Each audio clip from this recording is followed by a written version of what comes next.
Olá, boa tarde. O Conselho Nacional de Justiça lançou hoje o programa 4.0. Na abertura do evento, o presidente do Supremo Tribunal Federal e do CNJ, ministro Luiz Fux, destacou que pretende unificar a tecnologia em todos os tribunais para ampliar o acesso à justiça. O programa Justiça 4.0 é o destaque do Jornal da Justiça de hoje. E você vai ver também.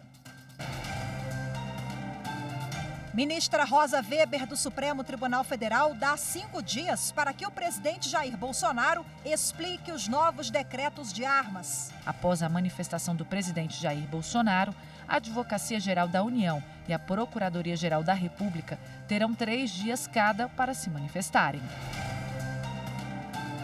Código Eleitoral completa hoje 89 anos. Ele trouxe uma série de novidades. Criou a Justiça Eleitoral, determinou que o voto deveria ser secreto e previu que as mulheres poderiam votar. E ainda sustentabilidade. Em Mato Grosso, 20 mil processos descartados pela Justiça vão para a reciclagem.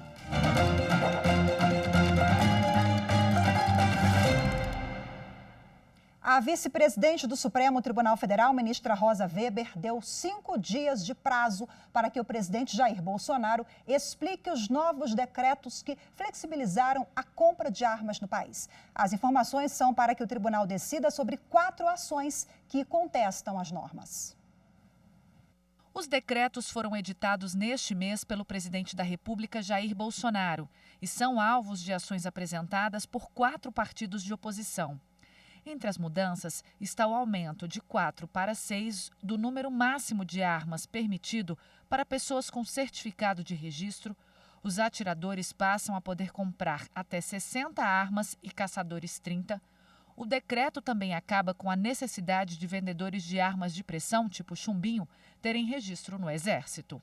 De acordo com o governo, essas alterações servem para desburocratizar procedimentos e aumentar a clareza das normas que regem a posse e porte de armas de fogo.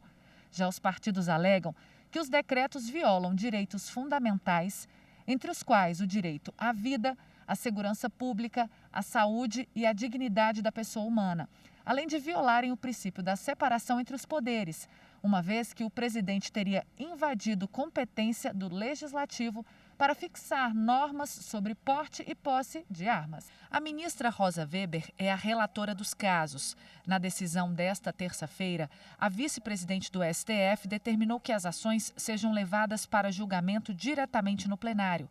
Após a manifestação do presidente Jair Bolsonaro, a Advocacia Geral da União e a Procuradoria-Geral da República terão 3 dias cada para se manifestarem.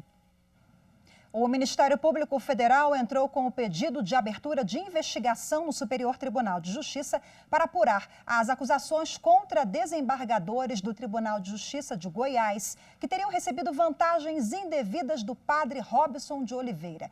Ele é investigado pelo Ministério Público de Goiás por supostos crimes de lavagem de dinheiro, apropriação indébita e falsidade ideológica. Durante as investigações contra o padre Robson de Oliveira, acusado de usar a Associação Filhos do Pai Eterno para praticar os crimes de lavagem de dinheiro, apropriação indébita e falsidade ideológica, surgiram indícios de que desembargadores do Tribunal de Justiça de Goiás estariam recebendo vantagens indevidas para emitir sentenças em favor do padre.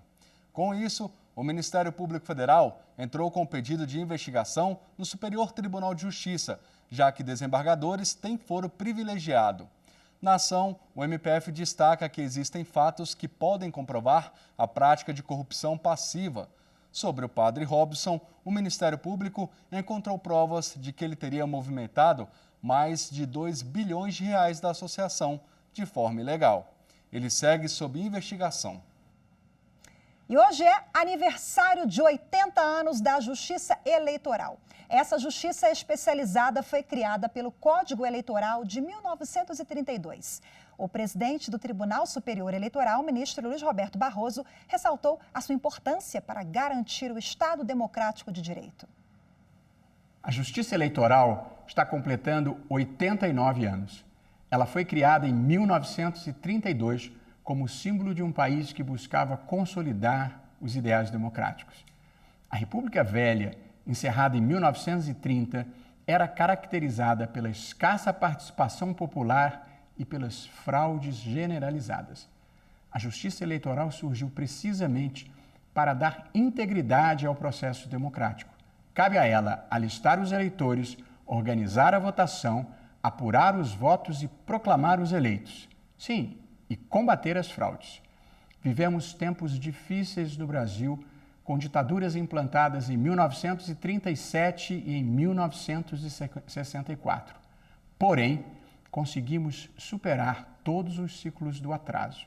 E sob a Constituição de 1988, completamos mais de 32 anos de estabilidade institucional, com eleições periódicas e alternância no poder. Temos um dos mais avançados e seguros sistemas de votação do mundo, com identificação biométrica do eleitor e urnas eletrônicas auditáveis, que permitem a divulgação dos resultados no mesmo dia, apesar de termos quase 150 milhões de eleitores. Nós somos o Tribunal da Democracia e continuaremos a ser. E entre outras novidades, o Código Eleitoral de 1932 foi a primeira lei brasileira a prever o voto das mulheres. E olha só que legal, nós encontramos uma eleitora que tem motivo em dobro para comemorar a data. Vamos ver na reportagem. Meu nome é Rosa Capobianco Ribeiro da Silva. Nasci em Campestre, na cidade do sul de Minas, dia 24 de fevereiro de 1932. Nasci no dia da Justiça Eleitoral e votei pela primeira vez em 1950. Que honra, hein, dona Rosa? Nascer no dia em que o Código Eleitoral de 1932 foi publicado. Ele trouxe uma série de novidades. Criou a Justiça Eleitoral, determinou que o voto deveria ser secreto e previu que as mulheres poderiam votar. Olha só, não é que antes as mulheres eram totalmente proibidas de votar. Inclusive, a primeira eleitora do Brasil, Celina Guimarães, já tinha participado de eleições, isso lá em 1928. Mas é que até o Código de 32, o voto feminino não era previsto em nenhuma lei federal. Foi só em 24 de fevereiro de 1932 que as mulheres garantiram o direito de votar. Um direito que muitas fazem toda a questão de exercer. É ou não é, dona Rosa?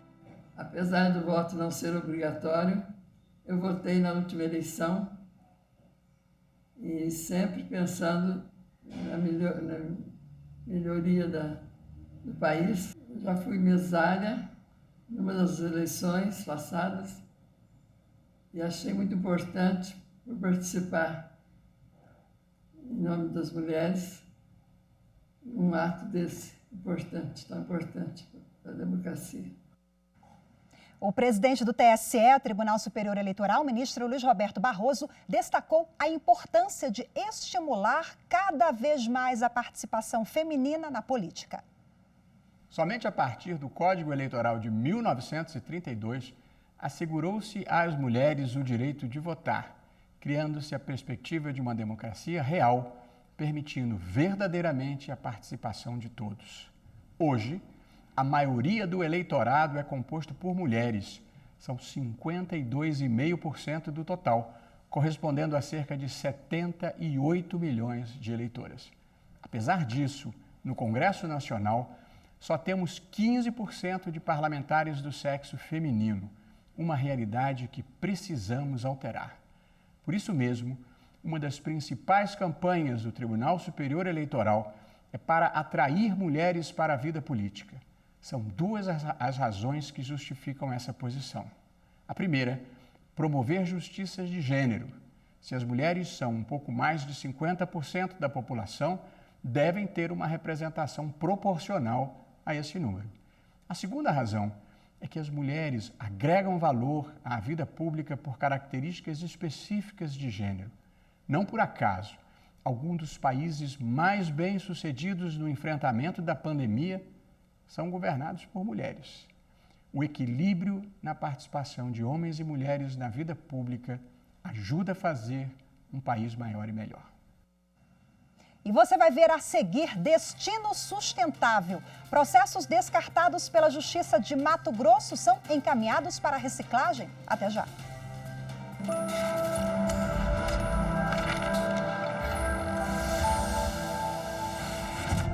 A Constituição Federal constitui-se no instrumento legislativo mais importante de nosso país. Ela dita regras acerca de soberania, cidadania, pluralismo político e define qual é o objetivo de nossa república, para que possamos defender o cidadão, para que possamos viver bem no regime democrático de direito. A Constituição Federal deve sempre ser elevada. E é dever de todo cidadão, de todo o Estado e de todas as instituições guardar todo esse texto constitucional, bem como aplicá-lo no dia a dia.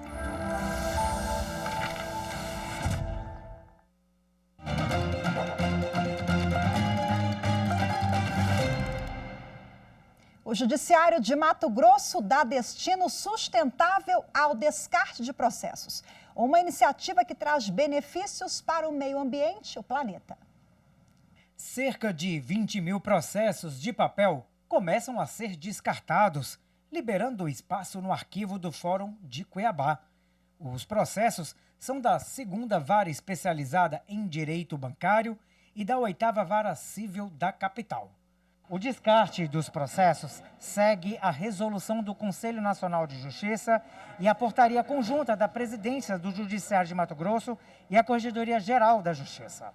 O material selecionado pela equipe do Judiciário ganhou um destino sustentável. Foi encaminhado para uma cooperativa que fará a reciclagem. A gente está trabalhando em conjunto, com a infraestrutura aqui do fórum mesmo, que vai encaminhar os processos para a cooperativa, vai fazer todo esse acompanhamento, que a gente fez até aqui, toda essa separação, e agora eles vão dar sequência para a gente. A Polícia Militar também cedeu um micro-ônibus para a gente poder transportar essa quantidade toda de processo direto para a cooperativa que vai fazer a reciclagem. Que belíssima iniciativa! Para falar sobre esse assunto, eu converso agora com o diretor do Fórum de Cuiabá, juiz Lídio Modesto da Silva Filho. Boa tarde, seja muito bem-vindo. Não ouço o senhor, vamos tentar novamente. O senhor me escuta perfeitamente? Sim, boa tarde. Agora Desculpa, sim. tinha desligado o microfone. Imagina, agora sim, seja bem-vindo. Boa tarde mais uma vez. Que iniciativa maravilhosa, vimos na reportagem do Vitor, que é uma medida importantíssima para o meio ambiente, para os servidores, para a sociedade. Todos os atores envolvidos vão ganhar, não é isso? Exatamente, é um ganha-ganha geral essa proposta que nós bolamos agora, assim que assumimos a diretoria do Fórum da Capital. Estamos de acordo com o que pensa a desembargadora Maria Helena Povas e um dos pilares da sua gestão, que é a questão da justiça com equidade. Essa justiça deve ser vista de forma ampla, aplicada também ao bem-estar dos servidores do Fórum da Capital. São mais de 600 servidores e o nosso arquivo da capital tem mais de 1.700 metros quadrados e tinha chegado à exaustão e necessitava de uma atenção especial para que pudéssemos tornar esse ambiente mais fluido, mais arejado para aqueles servidores que ali trabalham. E estamos também, sim, de acordo com o que recomenda as comunidades sustentáveis, o meio ambiente agradece. Quer dizer, são processos antigos de varas bancárias que não tinham mais necessidade de serem mantidos em papel e são números surpreendentes e curiosos. Temos aqui 13 mil quilos de papel, que se referem a mais de quantos mil processos. Fala um pouquinho desses números e como foi um trabalho. Foi um trabalho minucioso, eu sei disso, então o senhor conta pra gente como é que foi. O trabalho é minucioso porque atende à recomendação do Conselho Nacional de Justiça no que diz respeito à tabela de temporalidade, ou seja, processos mais antigos que não demandam mais interesse da Justiça ou das partes e, portanto, podem ser descartados. E descartados também podem, segundo uma norma recente do Judiciário Mato-Grossense, processos que tenham sido migrados após ter sido digitalizados, processos anteriormente físicos, para o processo judicial eletrônico PJI. É feito uma convocação de partes e advogados, eles têm 45 dias para atestar a integridade desta migração e após esse período decorrido, é possível encaminhamento para o arquivo e, como disse a nossa gestora agora há pouco, foi feito um convênio com a PM que encaminha veículos de grande porte para que possa encaminhar estes processos para uma associação de catadores de papel, uma empresa de reciclagem, portanto. Fala dos números para a gente, por favor. Os números são interessantes porque em apenas pouco tempo de trabalho em cima disso, 2 varas apenas, varas da doutora Rita Soraya, uma vara bancária e uma vara civil, nós tivemos mais de 13.500 quilos de processos, mais de 22 mil processos, esvaziando um espaço considerável em nosso arquivo, e esse é apenas o primeiro passo. E como é que foi feita a escolha dessa empresa que recebeu esse material? Porque tem essa questão social importantíssima também, que essa parcela da população, os catadores, né? Eles receberam já o material ali, tudo separadinho, deu um apoio, né? Certamente a, vamos falar aí, de centenas de famílias. Com certeza que sim, são pessoas que catam papel nas ruas, ao longo das ruelas, avenidas da cidade toda, e nós possibilitamos a entrega já separada apenas de papel para que pudesse feito a reciclagem. É uma associação de catadores de materiais recicláveis que tem um convênio com o Poder Judiciário do Estado e eles recebem, portanto, isso aí que será transformado em pecúnia, que evidentemente irá colaborar com o sustento das respectivas famílias. Parece que foi só o primeiro passo. Temos novas iniciativas pela frente nessa linha? Com certeza que sim. Nós pretendemos continuar com este trabalho de descarte de material inservível para o Poder Judiciário, para as partes e para os advogados, os interessados, então, portanto, nos processos, porque realmente nós estamos aí de acordo com o que pensa e recomenda também a Organização Mundial de Saúde, na sua Agenda 2030, que no seu Objetivo de Desenvolvimento Sustentável número 3, reclama saúde e bem-estar, e no seu Objetivo de Desenvolvimento Sustentável número 11, reclama a necessidade de termos comunidades sustentáveis. Portanto, estamos alinhados também, não somente com o que recomenda o Conselho Nacional de Justiça, o Poder Judiciário do Estado de Mato Grosso, mas também com a Organização das Nações Unidas. Agora, o senhor falou em um período, né, que o processo tem ali para que ele seja inutilizado, inclusive com a abertura de um tempo, um prazo para que as partes possam procurar o tribunal. Como é que funciona? Nós temos uma portaria conjunta da Presidência e da Corregedoria do Tribunal de Justiça do Estado de Mato Grosso, a portaria 371, que trata dessa questão da migração, da digitalização, migração e descarte de processos físicos. Uma vez feita a digitalização pelos servidores do Poder Judiciário do Estado de Mato Grosso e a inserção dessas informações no processo judicial eletrônico, são convocados advogados e partes para que em 45 dias tenha a possibilidade de verificar a integridade do serviço que foi realizado por nós, na inserção dessas informações, desses documentos, e uma vez atestada essa integridade, o processo é encaminhado para o arquivo e passa pelo processo de triagem e encaminhamento para o descarte. Eu digo triagem porque há processos que não podem ser descartados, processos de valor histórico, processos que têm necessidade de continuar guardados, alguns processos criminais, por exemplo, porque nós precisamos emitir certidões que demandam uma atenção especial e não podem ser descartados. Ok, conversei ao vivo com o diretor do Fórum de Cuiabá, o juiz Lídio Modesto da Silva Filho. Muito obrigada, parabéns pelo trabalho de vocês e até a próxima. Até a próxima, eu que agradeço a oportunidade. E você vai ver a seguir, Conselho Nacional de Justiça lança programa Justiça 4.0. Os detalhes em instantes.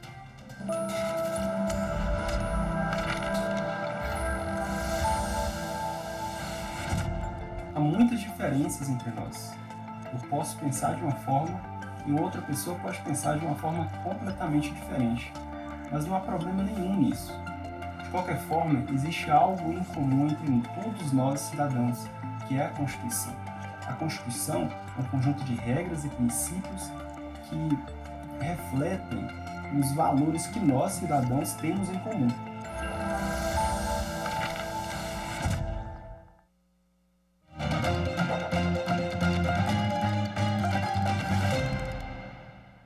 O Conselho Nacional de Justiça lançou hoje o programa Justiça 4.0, que vai colaborar e desenvolver a justiça digital em todo o país. O objetivo é aproximar cada vez mais o Poder Judiciário da sociedade. O evento está sendo realizado no Tribunal de Justiça do Rio Grande do Norte, que será o primeiro tribunal a aderir ao programa 4.0. O evento foi transmitido pelo canal do Conselho Nacional de Justiça no YouTube. O CNJ, por meio do programa, vai desenvolver e transferir conhecimentos e soluções para tribunais implementarem a justiça digital nos estados. E, assim, garantir celeridade no atendimento aos cidadãos, economia e transparência. O Justiça 4.0 é a concretização do quarto eixo da atuação do CNJ de promoção de acesso à justiça, com apoio do Programa das Nações Unidas para o Desenvolvimento. A ideia é que nós vamos transferir aos tribunais parceiros, auxiliando-os nessa implantação e na criação de estratégias.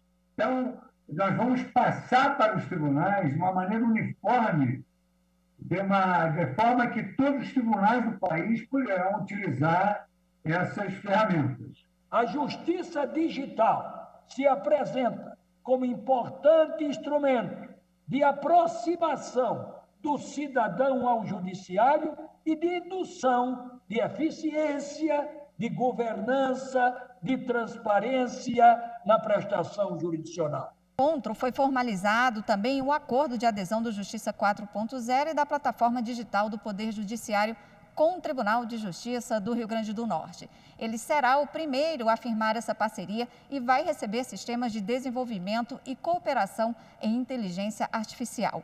O Tribunal Potiguar tem quase 100% dos processos digitalizados e já atende pelo Justiça 100% Digital. A implementação do Justiça 4.0 vai acelerar e otimizar o trabalho do judiciário local. O uso da informática, absorvida pelo judiciário ao longo dos últimos anos, permitiu que a prestação jurídica pudesse ser feita à distância.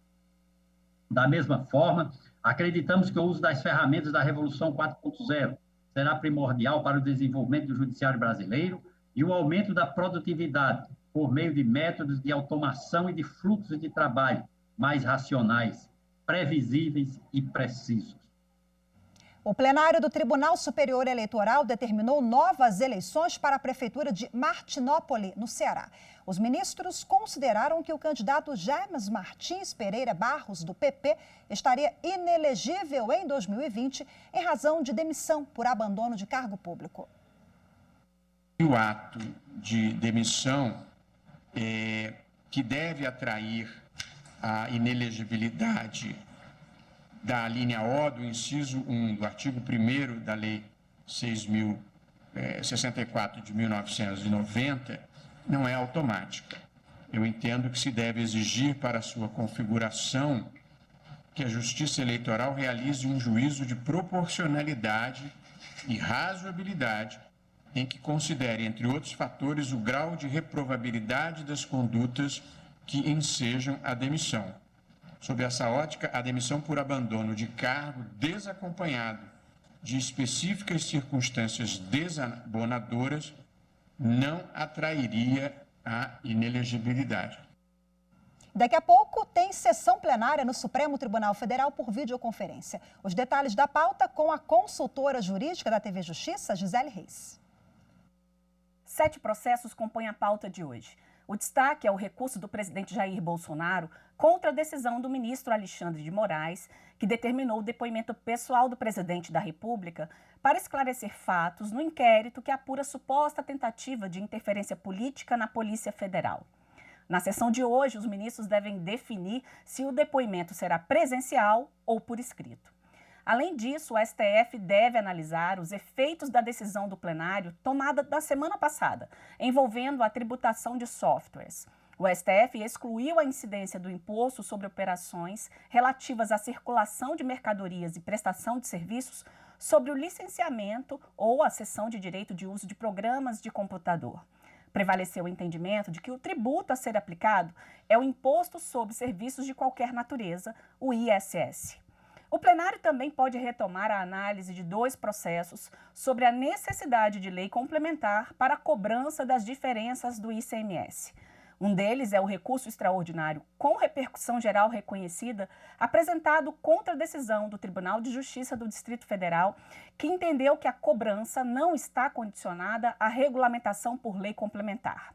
Por enquanto, prevalece o entendimento de que os convênios interestaduais não podem suprir a ausência de lei complementar para efeito de tributação pelo ICMS. Esse tema é importante por envolver tributação de um imposto que mais gera renda para os estados. Inclusive, vários foram admitidos como interessados. Sessão plenária ao vivo aqui na tela da TV Justiça a partir de 2h da tarde. Transmissão também pelo YouTube. Hoje ficamos por aqui. Muitíssimo obrigada pela sua companhia. Ótima tarde para você. Até amanhã. Tchau, tchau.